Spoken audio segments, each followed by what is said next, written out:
This morning's word is for the woman who is still waiting, the one who has prayed the same prayer so many mornings she has almost stopped believing her own voice, the one who watches the seasons turn for everybody else, the wedding, the baby, the open door, the answer that finally came, and quietly wonders if her own season is ever going to come. You have been faithful in the waiting room so long, daughter, that you have started to wonder if God forgot to call your name. If that's you this morning, tired of waiting, tired of being asked when it's finally going to be your turn, there is a letter in here, and it is not from me. It's from the woman God is already making you. Stay with me. Don't scroll past your own name.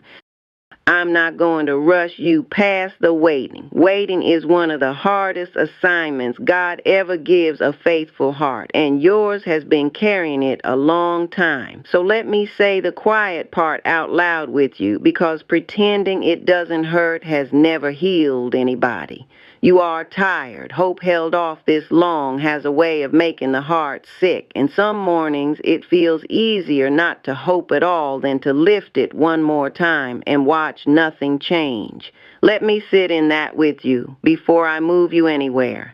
And hear me gently, daughter, all the way down. If the waiting has worn so thin that the heaviness will not lift, if some mornings you don't want to be here at all, a word like this is encouragement. But it is not a substitute for a counselor, a doctor, or your pastor. Please let a real, safe person help you carry it. Reaching for help is not small faith, sis.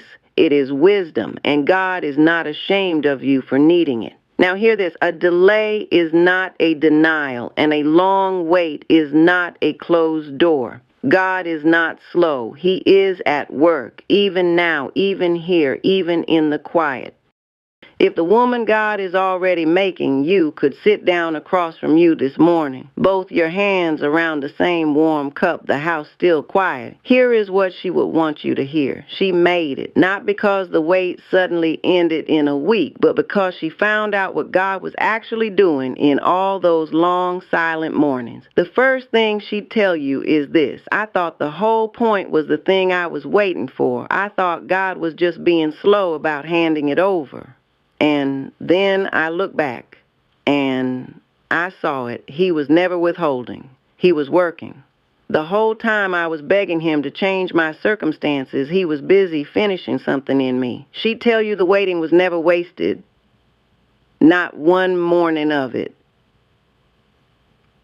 Because the God who started a good work in her never once walked off the job.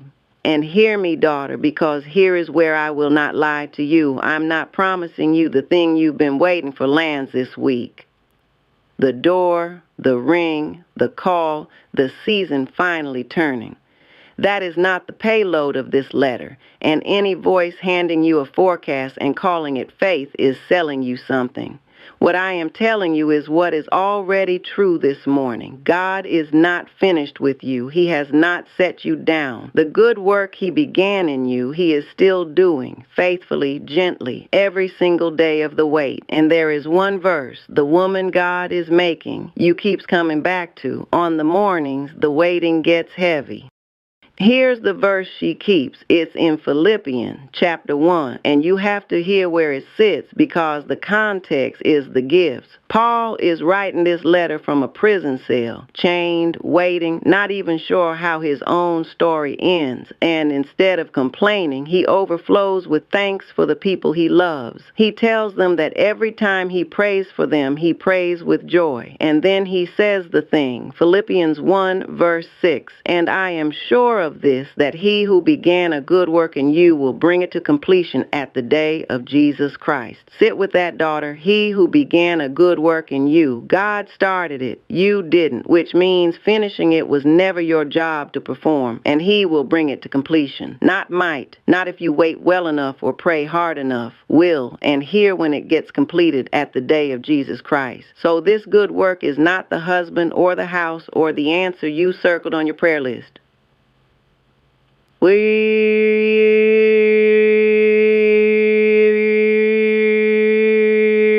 Every one of those things is. The good work is you, daughter. God is making you into the woman who will one day stand whole and complete before him. That is the thing he swore to finish. And a man in chains staked his whole joy on it. Now this is your auntie talking, not the verse. The God who started you is not the kind to walk off in the middle of his own work. He finishes what he begins, and you, daughter, you are what he began. Put your hand on your heart for me, right over the place that has done all that waiting, and say your name with me, out loud if you can, in your spirit if the house is still asleep. Say, God is not finished with me. Say it one more time, slower, like you're letting it land somewhere it can stay. He who began a good work in me will finish it. The woman God is making you already lives there, daughter, no longer measuring his love by how fast her circumstances move, because she knows now he was working the whole time. You're just catching up to her this morning, and that is allowed. You don't have to feel it all the way yet. You only have to let the truth back in. He started a good work in you, and he does not quit. So here's your word, sealed. You came in this morning carrying a question you were almost too tired to ask. Has God forgotten to finish what he started in me? Hear the truth sealed over it. The God who began a good work in you will bring it to completion. And he has not walked off the job for one single morning of your wait. Carry these 3 things into your day, daughter of the King. God began the good work, so finishing it was never yours to perform. The wait is not wasted. He is forming you in it, and he does not quit what he starts, and you are what he started. You are his, and that settles it. Sit with one question today, daughter. What if the waiting you've been resenting is the very room where God is finishing you? Tell me down in the comments. I read them like letters back. And tomorrow's word is for the woman who keeps apologizing for taking up space. The one who shrinks so nobody is ever inconvenienced by her. Come back for it, the way you'd come back to prayer.